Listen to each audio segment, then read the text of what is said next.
Hello, everyone. So this is going to be a little bit more of a fun topic, I hope. We're in here looking at my actual. I'm sort of paranoid that I'm sharing something I shouldn't, but we're in here looking at my actual, my account information from YouTube, and what I wanted to share with you is I just did a video where, should photographers work for free? And I really thought this related to YouTube in quite a few ways. Yeah, so there's a few things I want to cover here, and first of all is the whole model for YouTube is essentially free, right? Free information. And like for example, I told you shouldn't be doing that for free when you're photography jobs, you know? So why am I contradicting myself and making free YouTube videos for people? Well, I think that's a very good question if you had that question. Not that anybody had that question, but if I can just jump over here, I recently got a question from a valued subscriber, and he's asking me about, he's on my Patreon page, which this is going to be part of the topic today, where I'm trying to explain why I tried to go over to Patreon, but he doesn't want to watch the ads on YouTube. And I appreciate this comment, but it's such a big problem, and I hope this stuff comes off as okay, like I'm trying to convey all this information, but like to show it on Patreon for just the viewers, I'd have to upload it to YouTube, and then I would have to not monetize it, and then there'd be this problem of YouTube when you upload two videos, it flags it. There's all sorts of stuff like you can't. Anyway, I knew this video was going to be a little bit convoluted, but let's jump into one of my videos, like my most recent one. I actually thought this video was pretty good. I really did. I think this is a good video. It's called How to Preclude Brush Problems. This is basically telling people in Photoshop how to avoid problems with your brushes. You know, sometimes your brush will go haywire. And let's just look at this. So I'm getting like 14 cents for this video, and you might say, oh well, what about next month? Well, maybe I'll earn $1 by then. So basically it's not even worth actually it really aggravates me, like when I upload the videos to YouTube, you got to do all this stuff. It takes more time than you think. I know people like you think I'm complaining, but you got to type in a title, you got to go in there and monetize it, and it makes you go through this whole list of stuff, and it really gets aggravating. It really does, because I just want to upload it and be done, and it won't really let you do that. You can't have default settings. And this isn't really a complaining video, but what I wanted to get across to you guys is what's going on YouTube. And I think it's more valuable to think about somebody in real estate photography that has a little bit more successful channel than me. And that way it makes more sense, because this is just ridiculous, right? This is just like ridiculous. Like somebody broke and living in the gutter in Africa wouldn't work for that much. So we want to know, like Rich Baum or somebody, maybe he's making like $500 or $1,000 a month on YouTube. Like, is it worth it for him? And this is a big opinion I have. Like, even then, in that case, when you're successful, I really feel like YouTube is just robbing people. I just feel like YouTube is absolutely robbing people. Like, you're holding people here on their website for hours. You're bringing them there, you're holding them, you're doing all this stuff, and then you get $1. You know what I mean? Like, so I feel like Amazon, and we're going to touch on Amazon in a minute here, I feel like it's a little bit more fair. But my opinion in general with YouTube is that creators, there's all these people out there creating and working and buying equipment and taking the time. There's huge productions. There's huge productions out there with drone work and everything. And what are we all doing? We're making corporations rich. That's all that's happening. It's just like a giant wealth transfer. It's almost it's just people working hard and using their ingenuity and skills, and for Google, for a huge corporation, and at a very, very low price. And I think what happens personally is, if somebody like, say, Ariana Grande or Beyonce came to YouTube and they're like, we're going to put our video up on YouTube, but we want something in return. Their agents are going to get a really good deal, right? They're going to say, look, we're bringing all this traffic to your website, which, you know, we're going to want, you know, and it's going to be some major compensation going on there, right? But the little guy like us, and I was trying to explain, like, even a guy like Rich, but somebody more successful, they're getting screwed too. They're getting totally screwed. They should get, in my opinion, like at least 10 times what they're getting. You're holding people on their website. Imagine realtors, you're all real estate photographers. Imagine realtors being sent over to your website because of somebody. They're sent there, and then they're held there, and then they're going around and checking your website out, like for hours. And now you're getting customers, and now you're earning like $200 here, $400 here. How much should you get from that? You brought them there. Oh, you should get a huge piece of that. $200, say they earn from that. You should probably get $20, in my opinion, like about 10% at least. So anyway, I feel like that's what's going on YouTube. The biggest people getting screwed are the creators, in my opinion, just overall in general, even the successful ones. I even personally think it's bad for the viewers. I really do. And the reason, this is a whole nother topic. I'll just cover it in like a second. But the problem is you're really getting sort of a curated view of things, and you don't really know that. But you're getting, like, YouTube only makes certain people successful, and they get all the attention, and then the other people. So, you know, like for example, me, I might have certain views of certain things, but you know, my videos aren't shared enough, you know, and that view might be really valuable to you, but you know, you might not ever see my video, right? So I hope that makes sense. You're just not getting an eclectic assortment of views. You're getting a very narrow range of views. For some reason, YouTube just likes to do it that way. It's just interesting. Okay, so to sort of answer this question, I mean, I don't know. I don't even, maybe the best way to answer this question is, I mean, the easiest way to do this for me would just to stop monetizing. I mean, I don't make anything anyway, so maybe that would be the solution. I'll think about it. I don't even care, to be honest. I don't even,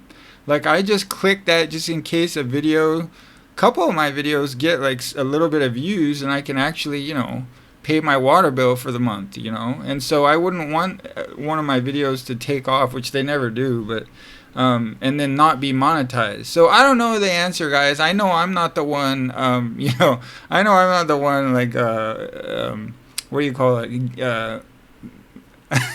What's the word I want? Benefiting here. I'm not the one, okay? I'm the one doing all the work and getting nothing, okay? So I'm one of those guys. So that's sort of why I went over to Patreon, and Patreon is a little bit better, but even then it's not perfect. And there's great stuff over there. I mean, we went over how to edit this, for example. You know, how to edit this image. I went over this whole image on Patreon. You know, that's just one example. You know, and there's a bunch of stuff there, and there's like 50 lessons. You know, and you know, maybe because my content's good enough, but it's all transparent here. You can see 36 people subscribe to me, and I get $156 per month. This is currently on pause, by the way, which is maybe another topic. I'm just sort of, you know, we just moved, and there's a lot going on, so it's all on pause. I think you can join, but you're just going to be watching past videos. I'm not uploading videos right now. All right. So anyway, the point there was, I think Patreon's a better model for us and for you. That's a funny thing, for us and for you. You know, you do need to pay because what's really going on for the viewer on YouTube? You're sort of getting, in my opinion, screwed too, just as much as me almost. You're watching, you're having to watch ads, and you're only getting a certain curated view, and it's all what they decide. That's what you see. They decide what they decide. And for example, I know most of you watch things other than just real estate photography. Let me ask you a question. YouTube, Google is a corporation, right? A U.S. corporation. Who do you think they're going to promote? Are they going to promote a channel that maybe talks about, I don't know, maybe current events, maybe news, right? Let's just say they talk about news.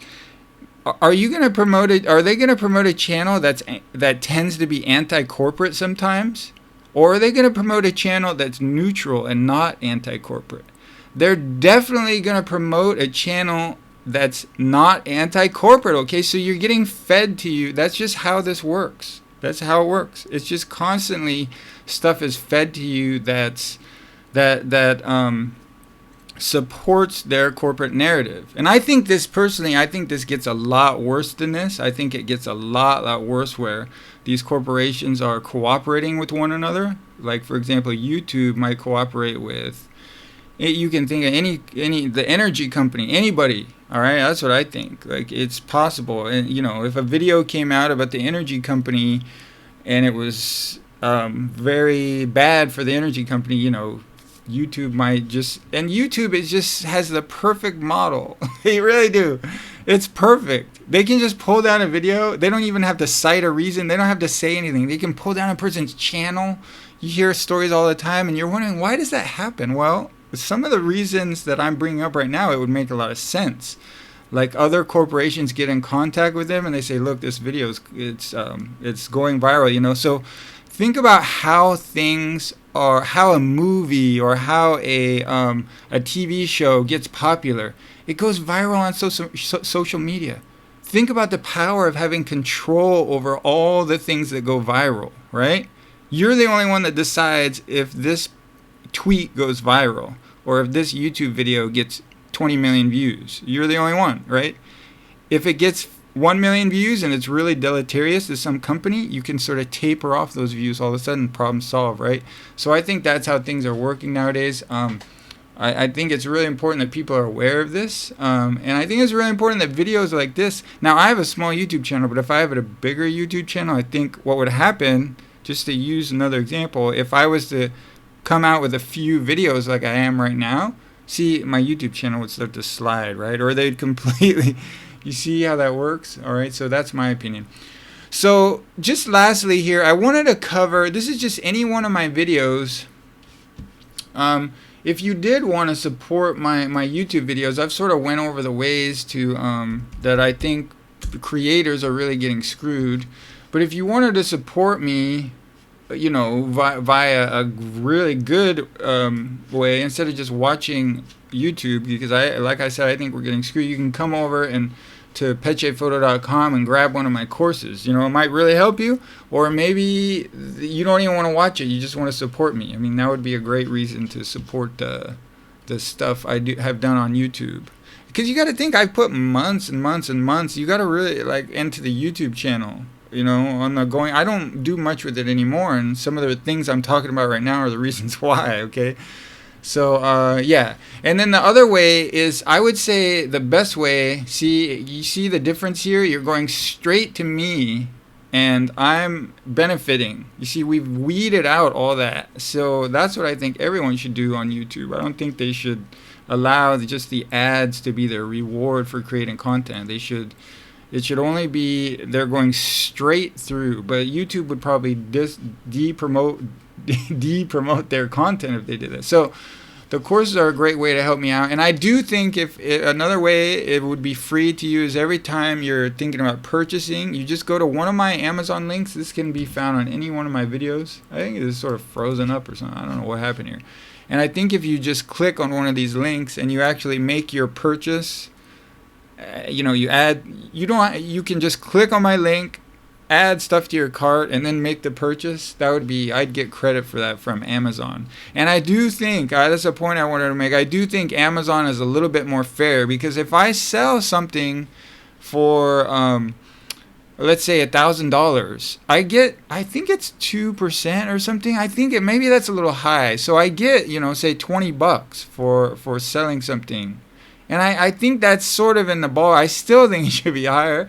But yeah, I think Amazon is a much better model for the content creators, just in general. I'd much rather all my financial support come in through Amazon.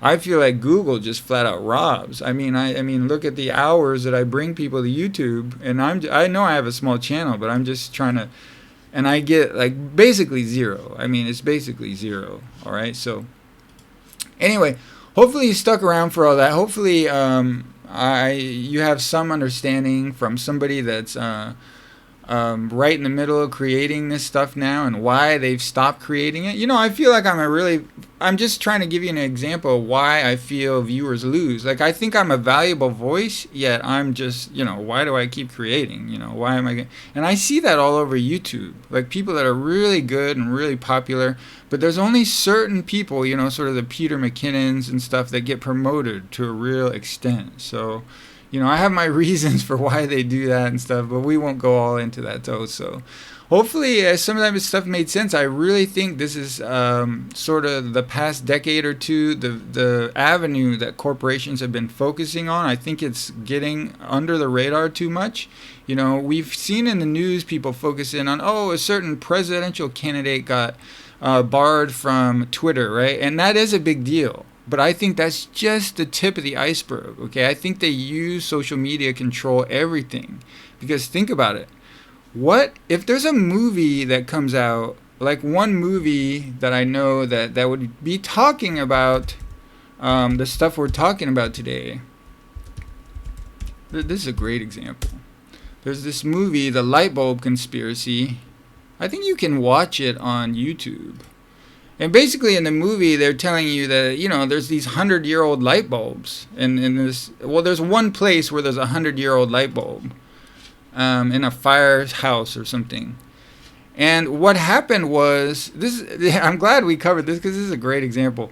What happened was the light bulb sector, or they call it the light bulb mafia in the documentary, they got together and they decided, you know what, that's too long. We don't want light bulbs lasting this long. So they they actually researched how to make light bulbs that go out faster, okay, that are, what do you call it? They burn out faster, all right? And these are the light bulbs you're purchasing today, all right? So if you don't think you're a victim of what I'm talking about, then you're wrong, right? So, because look, you buy light bulbs, right? So my theory, just to delve a little bit deeper, is a movie like this can be really enlightening for people, right? It'd be really enlightening. Oh, wow, something like this could easily go viral, right? People understanding the way things work all of a sudden, getting a little bit of a clue how society and corporate America sort of controls the narrative. Well, what are they going to do? This isn't going to go viral, right? You see, going back to the stuff we were talking about, this movie, a post about this movie and say Lindsay Lohan, putting this tweet out on her account, right? It's not going to go viral, right? Like another one would that's has a corporate narrative. So you see how it's perfect what they've done. And I hope in this video you can see how they've really created a perfect system for themselves where they've created the only things that'll really go viral it's only under their control. And anything that doesn't support the narrative, well, they can just taper it off. They can just make they don't even have to make an excuse. That's the beautiful part. They can just delete videos and they go away. And they don't even have to say anything. They don't even have to answer to anybody. It's so amazing that I really feel it's amazing. People haven't sort of caught on to what's going on yet in all social media, but that's how it runs, in my opinion. All right, so you got to be on the lookout. You got to be thinking all the time.